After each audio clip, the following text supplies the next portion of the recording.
Today we're talking about high-end form optimization. This was my talk from Search Metrics Summit a few days ago in Berlin.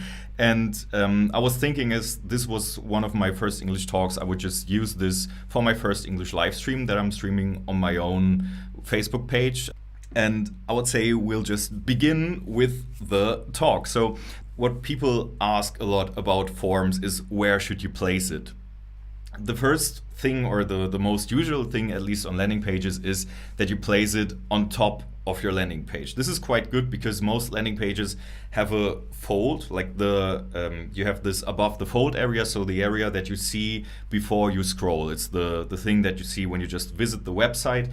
And sometimes it's the case that this part that you see above the fold is really cut off at a place where you think it's the end of the page, like there's nothing left that you can scroll to. An example for this is, for example, Ryte.com, so ryte.com, a great tool, by the way. And they have a site that when you visited the homepage of them, you don't really see that there's more content hidden below the fold. And so if you would place your form so that it breaks the fold, it would be a great opportunity to let people know there's still more content hidden below, so people will be more likely to scroll.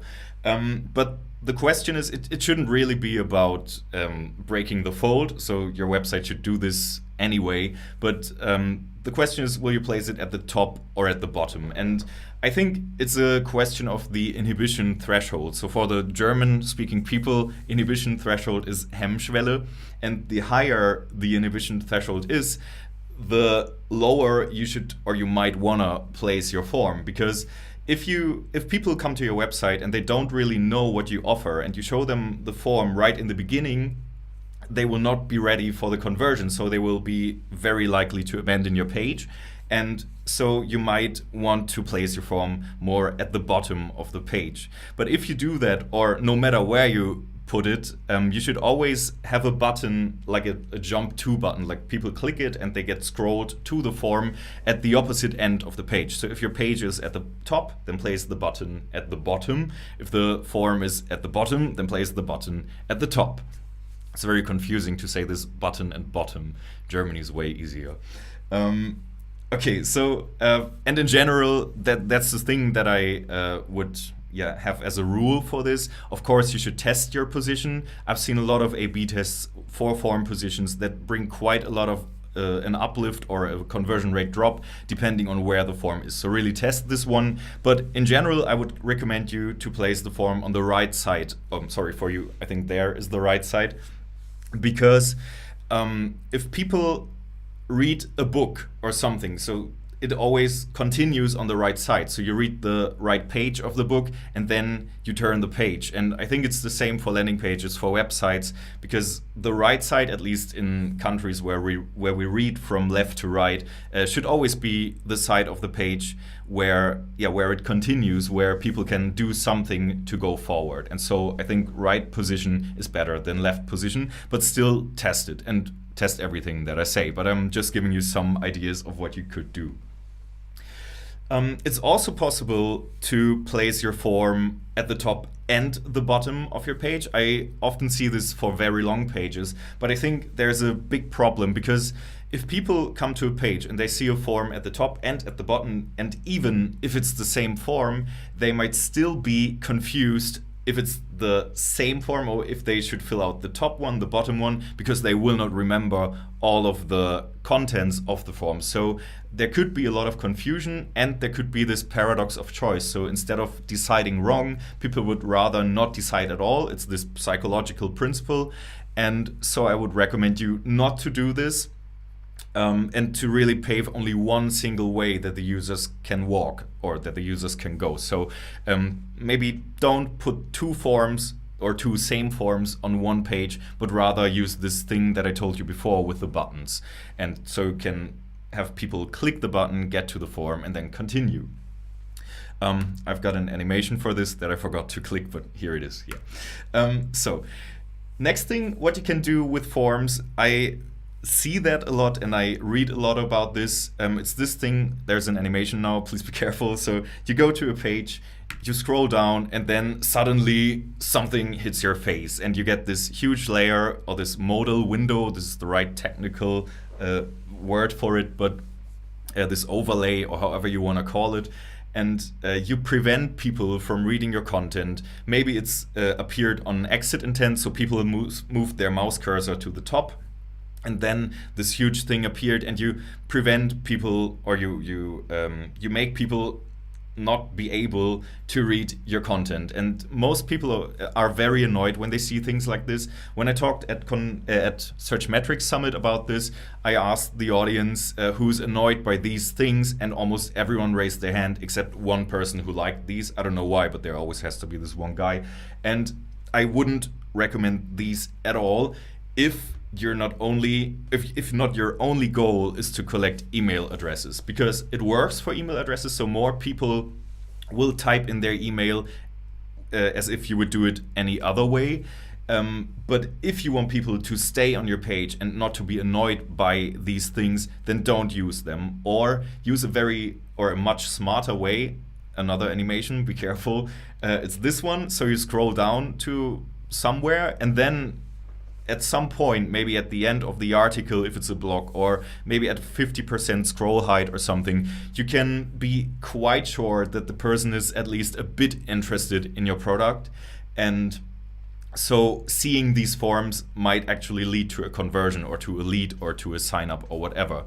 And I think I will replay the animation. If you do it like this, so the form comes flown in, have to change the side, from the right to the left, then what happens is that our reptilian brain works or starts to work. So the reptilian brain, it's a part of our brain, it's called Stammhirn or Reptilienhirn, Hirn in Deutsch, in German, sorry. And it's for breathing, it's for your functionality of your organs, it's for instinct to recognize dangers and everything.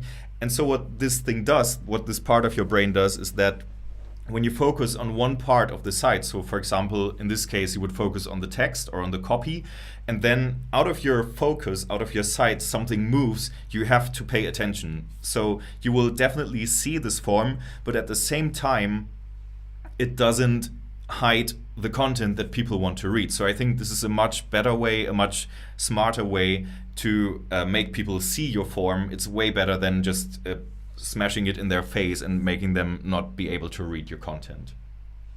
Another drink. So now that you know, or hopefully you know, or you have a better idea of where to place your form, the question is what should your form look like?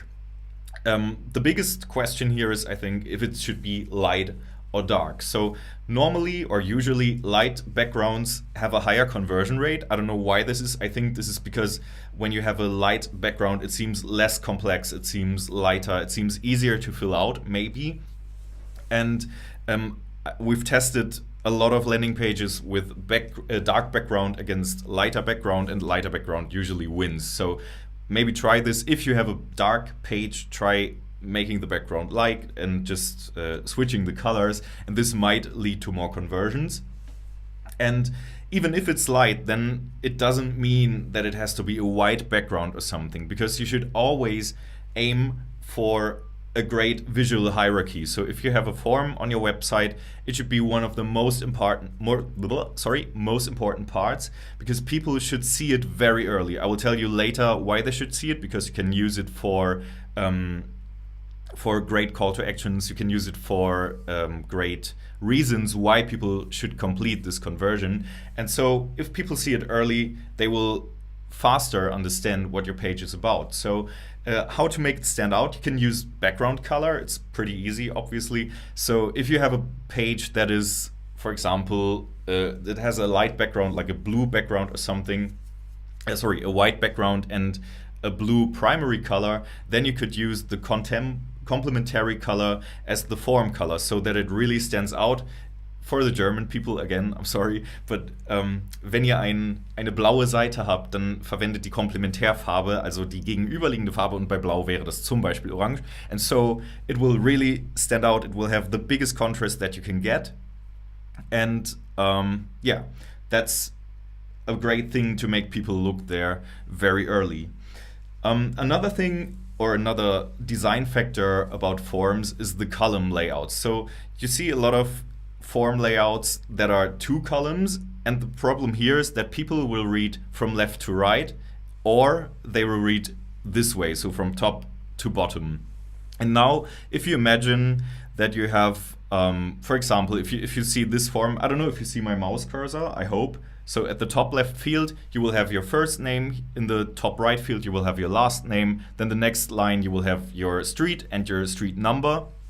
And if people read it this way, as you see the arrows right now, people will read first name, street, last name, number, and it's wrong. It's the wrong order of forms. And just to go one step back, if they read it this way, it would be right, but still it seems quite complex because they have this cognitive effort to look from the left to right, switch to the next line and everything. And I think the easiest way to have a form is not this way, but just to use single column layouts. And usually they are much faster completed because people don't have to think about the order or about something else. I've seen a study on conversionxl.com about this, and it showed that I don't really remember the numbers, but I think in average, a single column form is filled out like 15 seconds faster or something. So just go to conversionxl.com if you're interested in this study.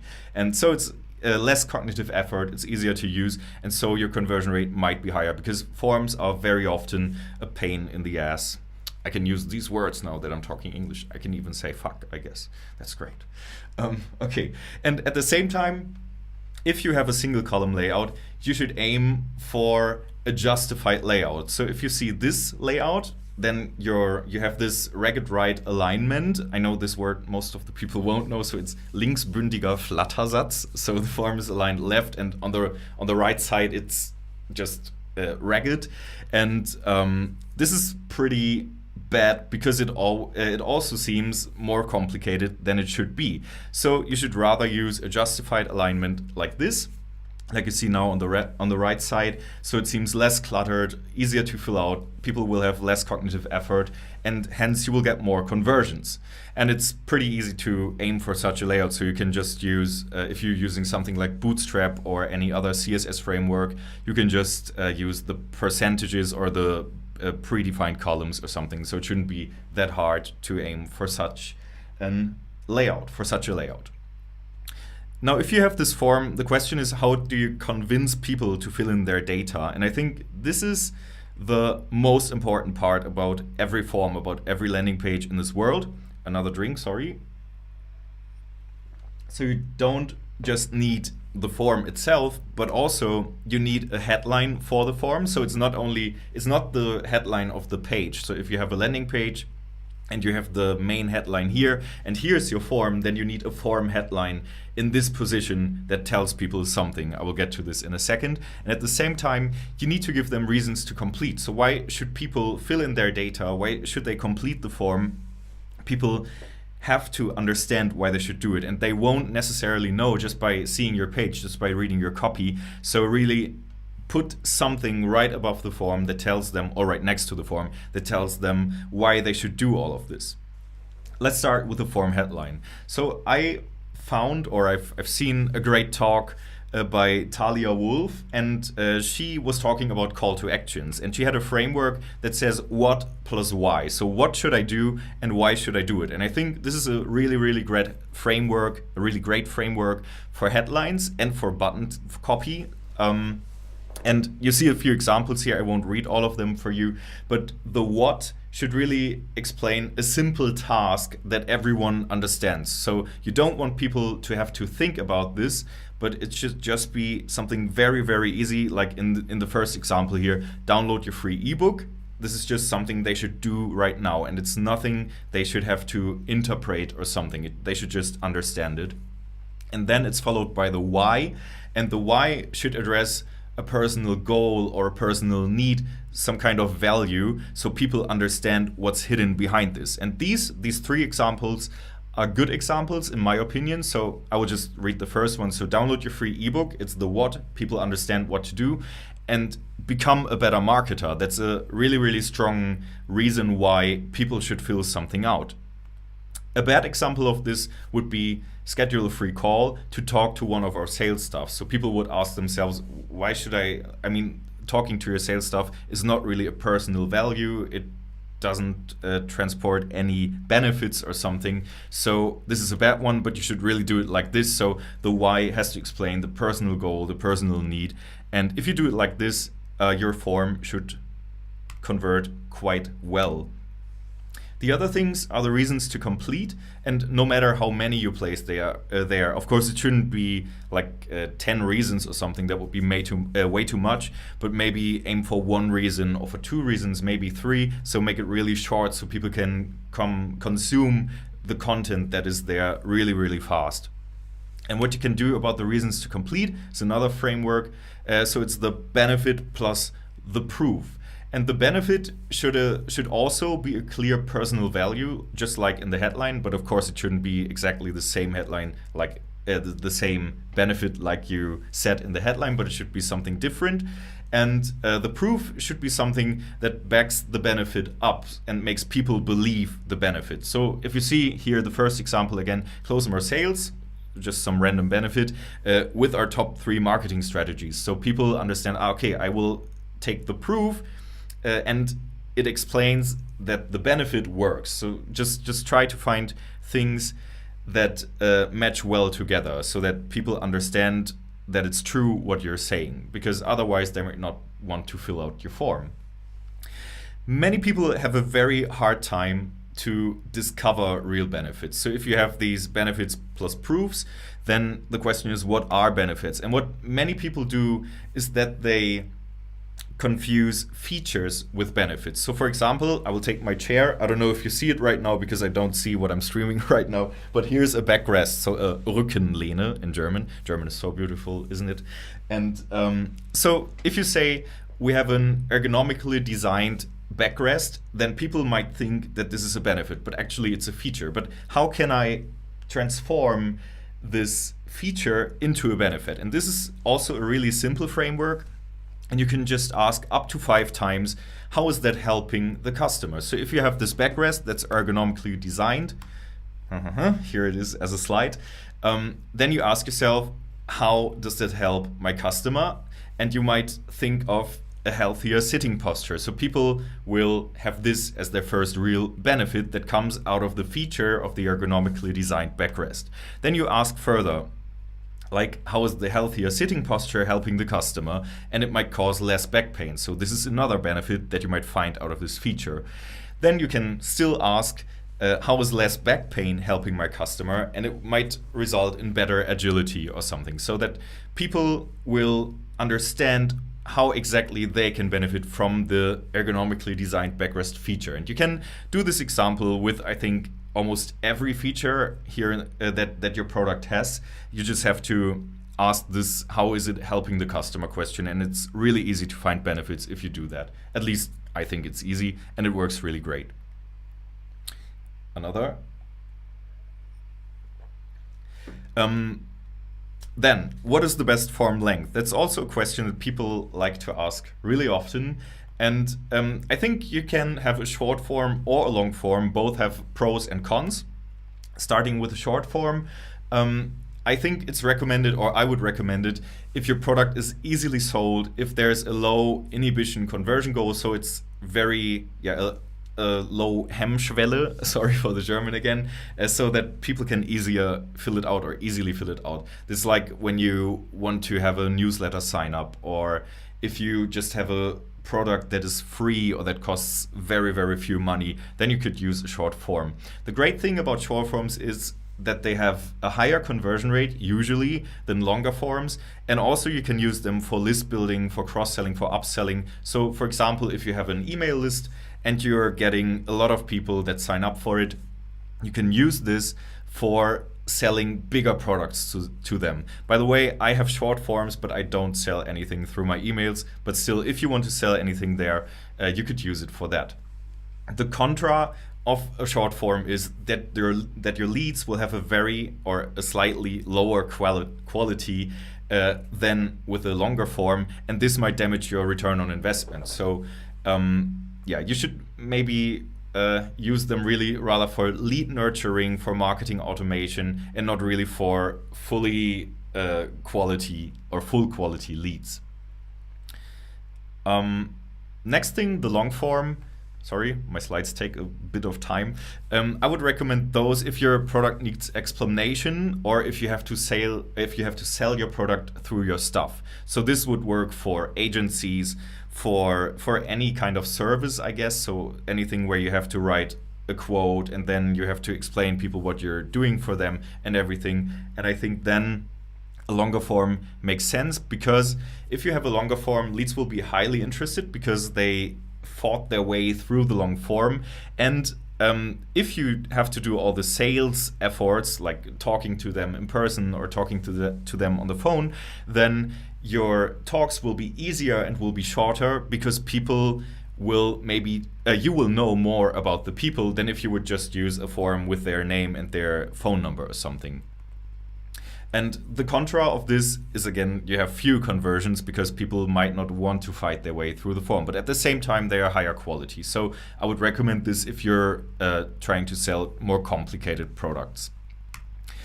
So in general, or below the line, it's short forms are for lower quality leads and higher leads quantity, and long forms are for higher quality leads and lower leads quantity. Right now I don't have a form on my website because I'm switching to English everything, but I had a form that was really long and that was asking unnecessary questions that I didn't really need to know for talking to potential clients, but I just didn't want to have low quality leads. So I really wanted to have only emails from people that really want to work with me, that will tell me their marketing budgets and everything. So I had a very long form, but now, yeah, I don't have a form at all, but it will be a longer form again, because yeah, I don't want to have a lot of sales efforts or something, because I hate sales, and maybe some of you do too.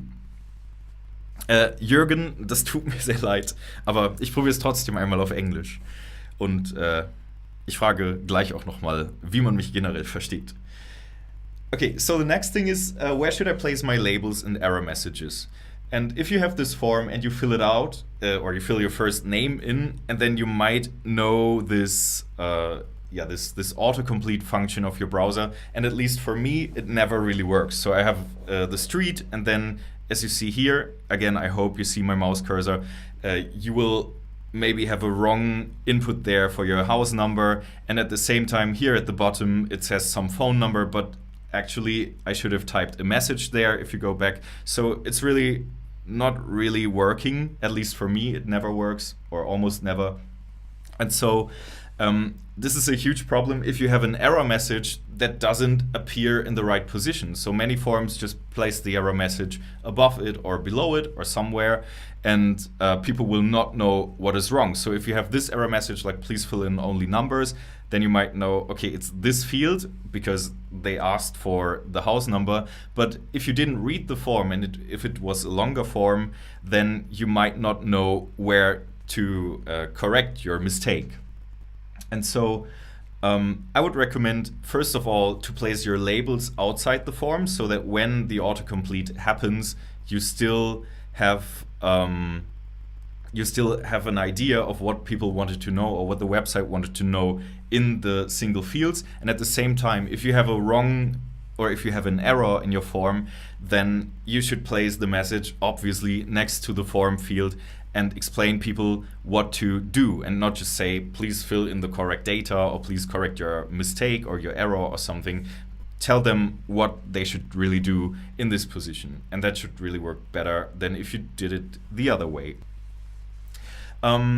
Next thing, we'll have a short break in a few minutes, I think, after this part. How do you handle people's objections? So objections are Einwände in German, and people have a lot of objections when they are filling in forms. So for example, you have this form about a free call, like you want people to fill in their data to call you, and you have the name field, you have the phone field, and you have the email field, and people will ask themselves, why the F do you need my email address if I just want to schedule a free call? And so if you're using these fields, they might be necessary, then you should always give an explanation. And many websites do it like this. They just place an info icon next to the field or next to the label, like next to the email word here.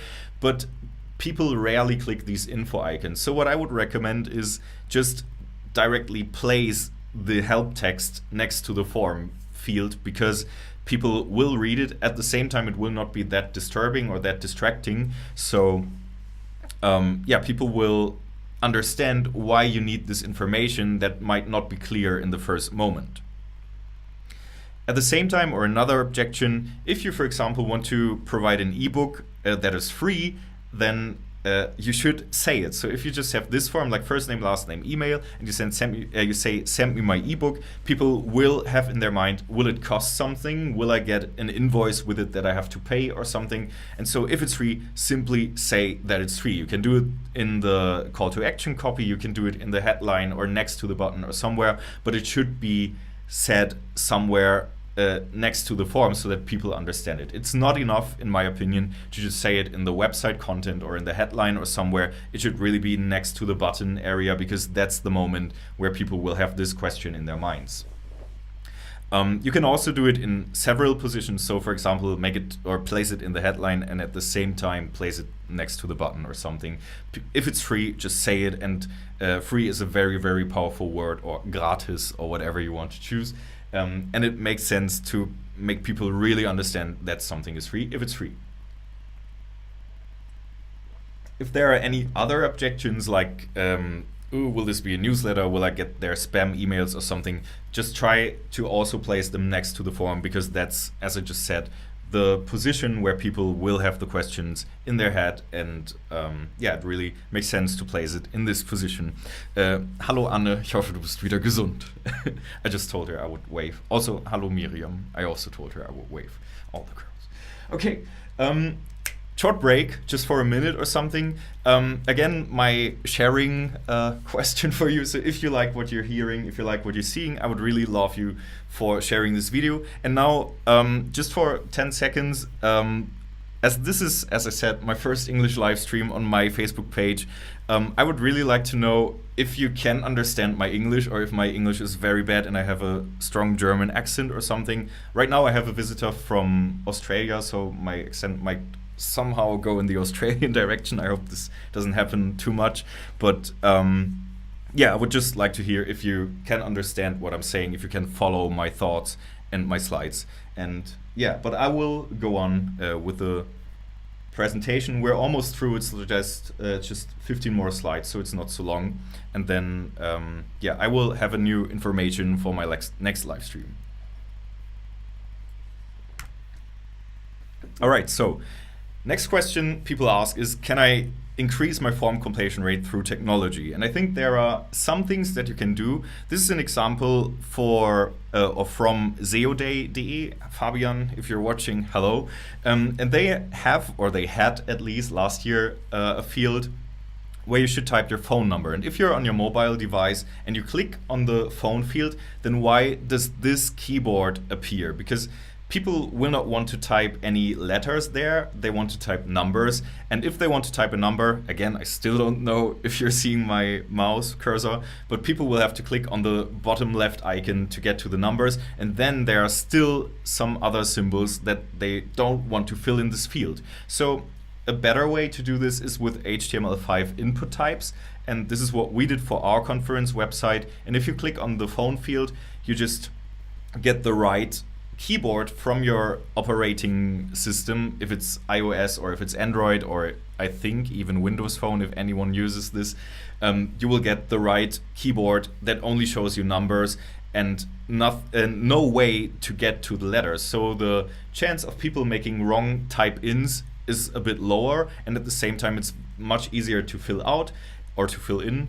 And even the buttons on the keyboard or the single numbers on the keyboard are bigger than if you would use this other layout. Like in this case, you see the letters are smaller than the numbers here. And yeah, so it just makes sense to do that.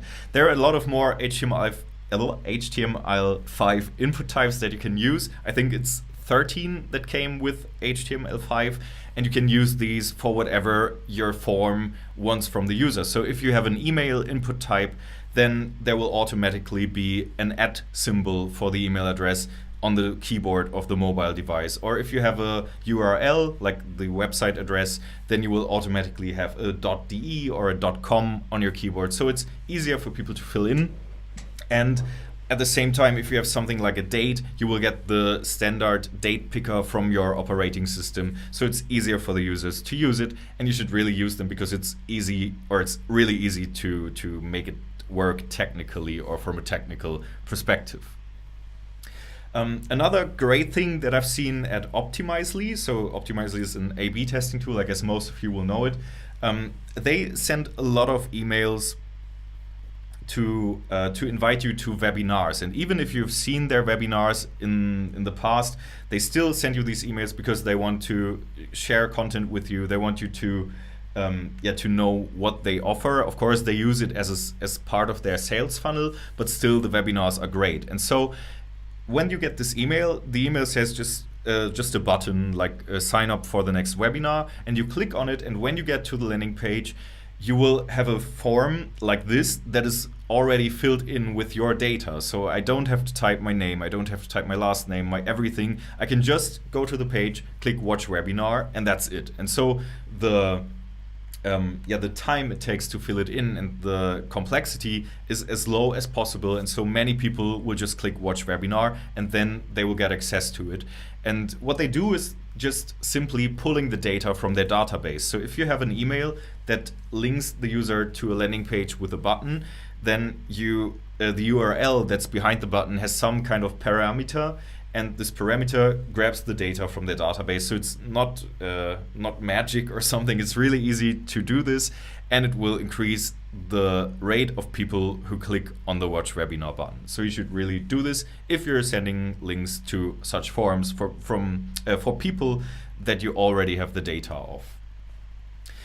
Next thing is what makes a good call to action button. So if you have the form, you should always have a call to action button, and I would always recommend to use orange as your call to action button color, because normally your conversion rate will double, which is of course a lie.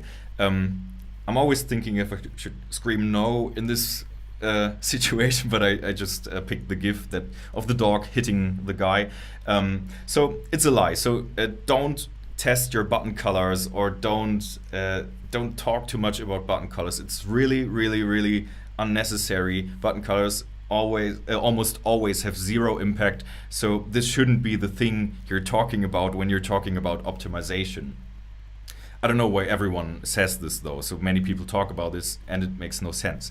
Thing is, this does not happen. So you can change your colors, but it will not have a direct impact on your bank account or on the money you earn or on the conversion rate. The only thing that you can control with your button color is the contrast. So as I said earlier, you want your form to stand out, to pop out of the page so people see it very early.